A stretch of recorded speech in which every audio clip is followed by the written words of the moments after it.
ඇතරම මේ හරි මාසිස් ගල් තලාවුඩර නැකලා අපිට තම ටිකර යන්න තියෙන්නේ අතන පොඩි වැවකුත් තිබිලා තියෙනවනේ. ඇත්තටම පර්වතයේ මුද්‍රක නගින එක එච්චර ලේසි පහසු කාර්යයක් නෙමෙයි. අපි වෙහෙස මහන්සිය නිවාගෙන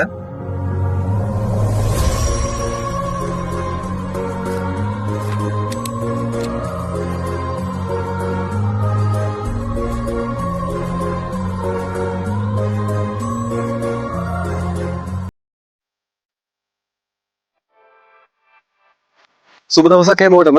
ඉතින් අද දවසේ වෙනස්ම අත්දැකීමක් මන්චාරිය YouTube channel එකෙන් අරගෙන තමයි සූදානම් වෙන්නේ.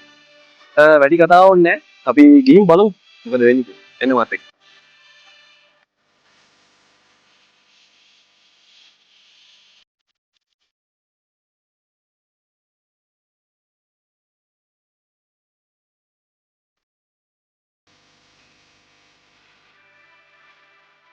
මං කලින් මතක් කරපු ආකාරයට අද ඔයාලට වෙනස්ම අත්දැකීමක් මම අරන් එනවා කියලා කිව්වනේ.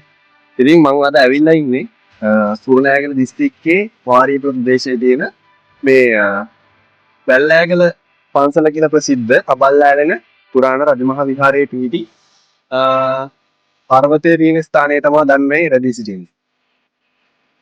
කබල්ලෑලෙන පුරාණ විහාරයට යන්න කලින් මම හිතුවා මෙතන පන්සල පිහිටලා තියෙන පර්වතයේ මුදුනේ මොන වගේ දර්ශනයක්ද තියෙන්නේ කියලා ඔයාලට පෙන්නන්න. ඉතින් ඉස්සරලාම අපි එතෙන්ට ගිහින් බලමු මොන වගේ ආකාරයකද මේ තියෙන අවට පරිසරය දිස් වෙන්නේ කියලා. ඒ වගේම මේ ගොඩක් දෙනෙක් කියනවා මෙතන සුප්ත ස්ථානයක් කියලා සහ මෙතන මේ අභිරහස් තැන් පිහිටලා තියෙනවා කියලා. ඉතින් මේ සම්බන්ධවත් ගවේෂණය කරන්න බලාපොරොත්තු වෙනවා මම. වැඩි කතාවක් නෑ, අපි ගිහින් බලමු මොන වගේ තැනක්ද කියලා. එන්න මතකයි. මේ සේප් දාගෙන බැද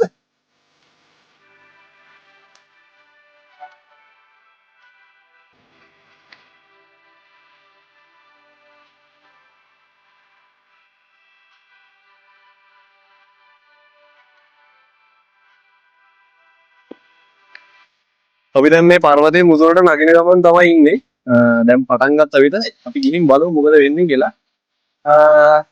ටිකක් අමාරු කාර්යයක්. ඉතින් බලමු අපි මුදුනට ගිහලා මොකද වෙන්නේ කියලා. එන්න මත් එක්ක.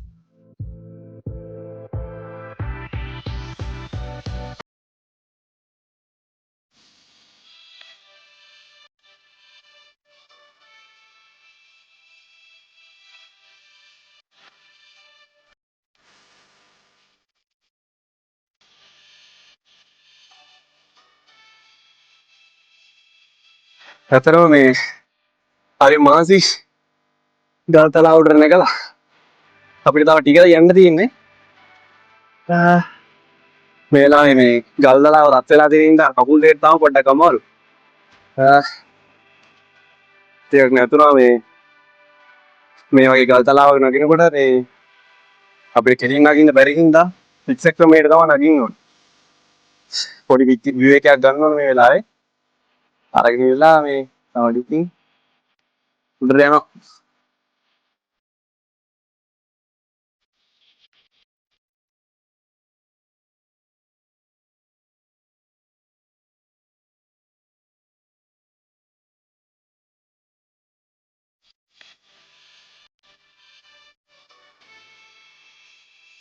අතන පොඩි වැවකුත් තිබිලා තියෙනවනේ.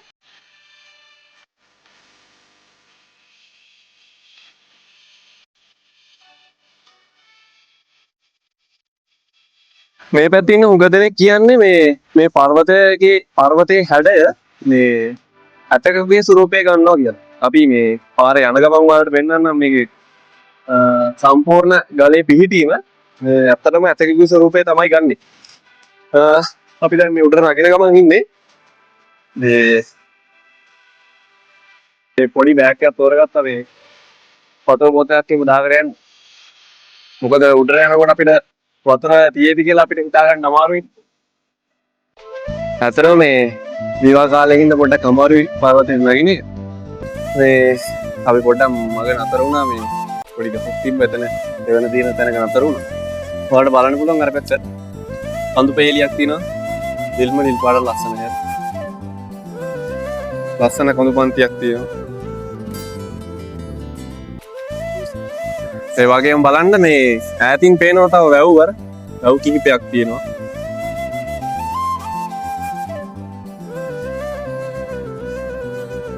ඔයාලට පේනවා ඇති මෙතන මේ තනිකරම මේ පොල් ගස් වලින්ම වැහිලා තියෙන්නේ මෙතන. බලන තැන තියෙන්නේ පොල් ගස් විතරයි. කුරුණෑගල කියන්නේ පොල් ත්‍රිකෝණයට අයත් ප්‍රදේශයක්.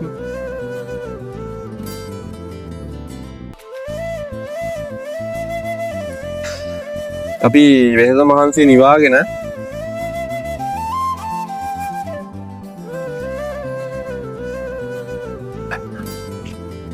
පර්වතයේ මුදුනට යන්න තමයි බලාපොරොත්තු වෙන්නේ.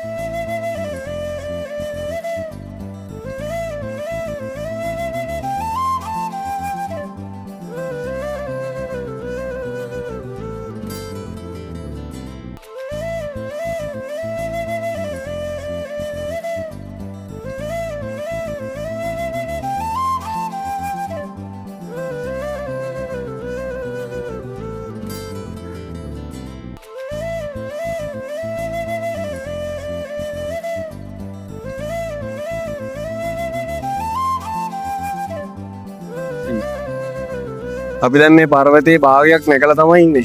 ඔයාලට පේනවා ඇති මේ අවට වටපිටාව මොනතරම් ලස්සනද කියලා. මෙතෙන්ට මං හිතන්නේ කඳු යායම පේනවා.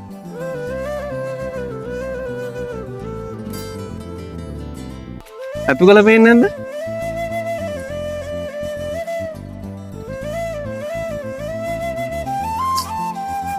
අපි දැන් මේ සැල්ලෑකල කබල්ලෑලෙන පුරාණ රජමහා විහාරයේ තියෙන ගල් පර්වතයේ මුදුනටම ඇවිල්ලා තමයි ඉන්නේ වෙලාවේ. කොහොම හරි උඩටම නැගගත්තා.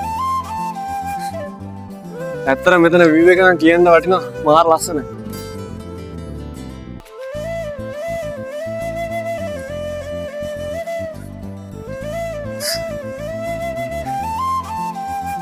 ගල් තලාව වටේටම තියෙන්නේ ලස්සන කඳු පන්තියකින් වටවල. මේ වලට තියෙන්නේ. මෙතන view එක මාරම ලස්සනයි. මෙතන පර්වතයේ මුදුනට නැග්ගට පස්සේ තමයි දකින්න හම්බුනේ තවත් විශේෂ ස්ථාන දෙකක්.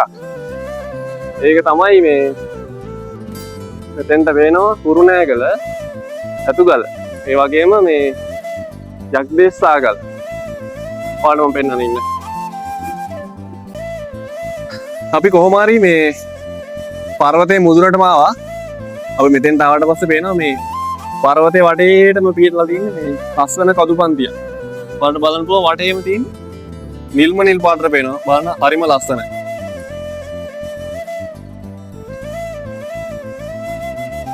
කඳුපන්තිය දිහා අපිට බලන් ඉන්නකොට අපිට දකින්න හම්බුණා මේ කුරුණෑගල ගොඩක් කට්ටිය අතර ප්‍රසිද්ධ මේ කුරුණෑගල අතුගල පේනවා අපිට අතෙන්ට. ඔයාලට හරියට පේනවද දන්නේ මේ කුරුණෑගල අතුගලේ තියෙන බුදු පිළිමය අපිට පේනවා සුදු පාටට තියෙනවනේ. ඒ වගේම මෙතෙන්ට පේනවා මේ යග්දේශාගල. ඔයාලා දන්නව විදිහට ජනප්‍රවාද වල කුවේණී කතාව. මේ අර කුවේණිය විසින් දිවිතොර කරගන්න කන්දකින් පහලකට පැනලා තියෙනවනේ. එතකොට මේ ඒ ජනප්‍රවාදේන යග්දේශාගල තමයි මේ ඔයාලට මේ පැත්තෙන් පේන්නේ. මේක තියෙන්නේ හරියටම මේ වාරියපොළ කුරුණෑගල ප්‍රධාන මාර්ගයේ. යාබදව තමයි මේ යග්දේශාගල පිටලා තියෙන්නේ. යග්දේශාගලට ගිහිල්ලා වීඩියෝ එකක් කරන්න අනිවාර්යෙන්. ඒක නම් ඉස්සරහට ඔයාලට බලා ගන්න පුළුවන්.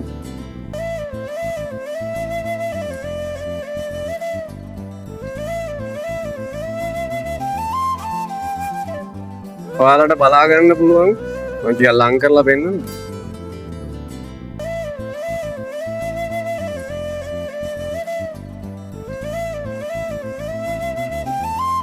ඔයාලට පේනවද දන්නේ? මේ තියෙන්නේ කුරුණෑගල අතුගල.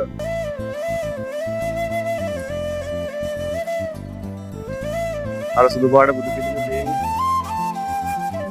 එතකොට මේ තියෙන්නේ යග්දේශාගල. මේක තියෙන්නේ වාරියපොළ කුරුණෑගල ප්‍රධාන මාර්ගයේ.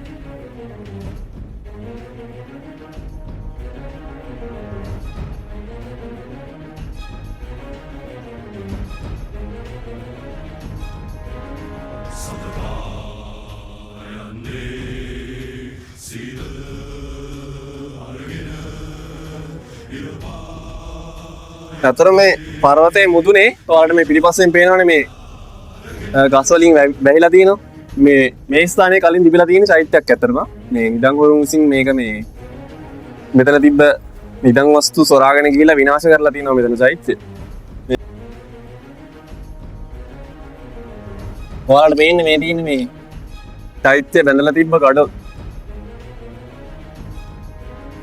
ඇත්තටම කලින් නම් මෙතන චෛත්‍ය ලස්සනට තියෙන්නේ නැති මේ මෙතන ඇත්තටම චෛත්‍ය හානි කරලා තියෙන්නේ. අපි දැන් මේ පර්වතයේ මුදුනේ ඉඳලා පල්ලෙහාට බැහැගෙන යන ගමන් මේ අපූර්ව සිද්ධියක් මේ දැක් ගන්න හැකියාව තිබුණා. මේ පර්වතයේ මේ ස්ථානයට වඩා මෙතන ශබ්දය පොඩ්ඩක් වෙනස්. මෙතන ශබ්දයයි මෙතන ශබ්දය. ගොඩ දෙනෙක් කියනවා මෙතන මේ පර්වතයට ඇතුළෙන් මාර්ගයක් තියෙනවා කියලා කියනවා. වන් මාර්ග තියෙනවා කියලා කියනවා. සමහරවිට මේ මෙතන ඒ වගේ එකක් තියෙනවා වෙන්නත් පුළුවන්. අපි පල්ලෙහාට ගිහින් බලමු මොකද වෙන්නේ කියලා තමයි. අපිට මොන වගේ තව අලුත් දේවල් හම්බෙන්න පුළුවන්.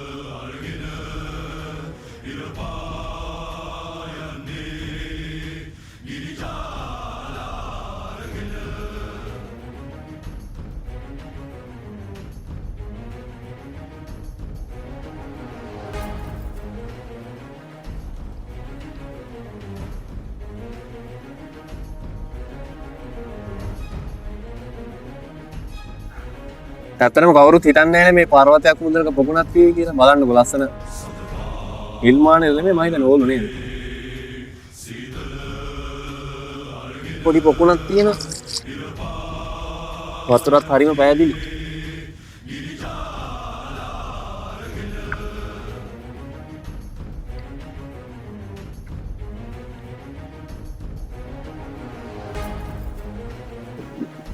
ඔයත් එන්න ඕන පල්ලෙහාට.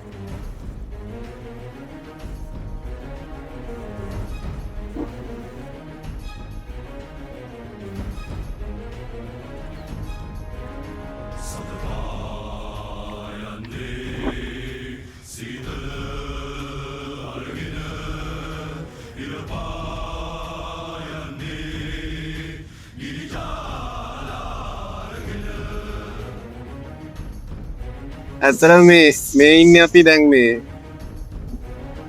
දැල්ලෑකල කබල්ලෑලෙන විහාරයේ පර්වතයේ ආසන්නේ. මේ කුඩට තමයි අපි කලින් නැග්ගේ. දැන් මේ ඔයාලට පේන විදිහ මේක නිසා මේ ජනප්‍රවාදවල සහ කට්ටිය ගමේ කට්ටිය කියන්නේ මේක ඇත්තේ ස්වරූපය ගන්නවා කියලා.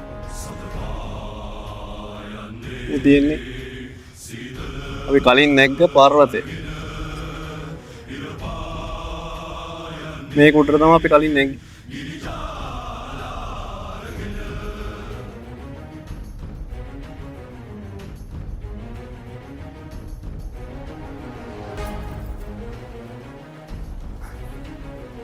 අපි දැන් මේ පර්වතයේ මුදුනේ නැගලා දැන් මේ බහගෙන යන ගමන් මේ ඊළඟට ඔයාලට පෙන්වන්න සූදානම් වෙලා ඉන්නේ මේ දැල්ලෑකල කබල්ලෑලෙන පුරාණ රජමහා විහාරයේ තොරතුරු මොන වගේද?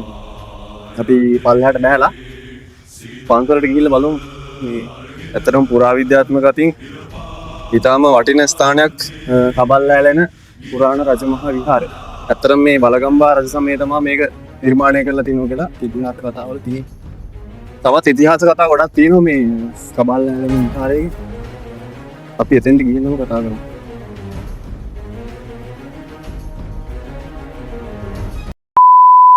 පර්වතයේ මුදුනේ ඉඳන් පහළට බහලා යන ගමන් මේ අනේ පහ මොකද කියන්නේ? මේ උමං මාර්ග තියෙනවා කියන සමහරට ඒ වගේ එකක් වෙන්නත් පුළුවන්.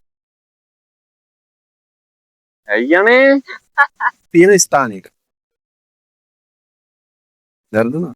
පර්වතයේ තියෙන ස්ථානයේ තමයි දැන් මේ රැඳී සිටින්නේ. අපි බලමු මොන වගේ හරි කට්. යා. ආලදිනේ. ඉතින් අර මේ කුවේණි දිවිතොර ගන්න